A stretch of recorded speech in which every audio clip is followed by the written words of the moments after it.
ఎవరైతే పీపీఎల్ చేస్తారు, పీపీఎల్ ఆధారంగా వాళ్ళు ఇన్వెస్ట్మెంట్ పెడతారు. ఈ దేశంగా కోర్టులు ఉన్నాయి.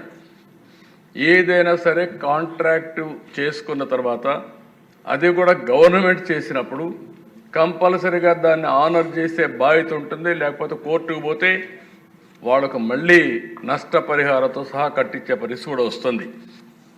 ఏదైతే సోలార్ పవర్ ఉంది వాడలేదు, వాడకుండా ఇష్టానుసారంగా చేస్తే ఇప్పుడే రవికుమార్ గారు చెప్పారు, ఇది ఇంటర్నేషనల్ ఇష్యూ అయితే దావోస్లో కూడా రేజ్ చేస్తే ఇండియాలో ఇలాంటి ప్రభుత్వాలు ఉన్నాయి, మేము ఇండియాకి ఎందుకు రావాలి, పెట్టుబడులు పెట్టమంటే అప్పుడు చాలాసార్లు స్టేట్మెంట్ కూడా ఇచ్చారు.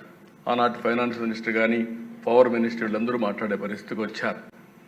వితండవాదంతో ఎగోయిస్టిక్గా కావాలని నెపాలేసి అవినీతి ఆరోపణలు చేసి వాడకుండా చేస్తే అధ్యక్ష హైకోర్టు మొట్టికాయలేసి ఒక ఆర్డర్ ఇచ్చారు. ఏదైతే నువ్వు వాడవలసిన కరెంటు నువ్వు తీసుకోలేదు, కానీ వాళ్ళకు ఏదైతే రెండు ఉంటాయి అధ్యక్ష, ఇక్కడ ఒకటి ఆపరేషనల్ కాస్ట్, ఒకటి క్యాపిటల్ కాస్ట్.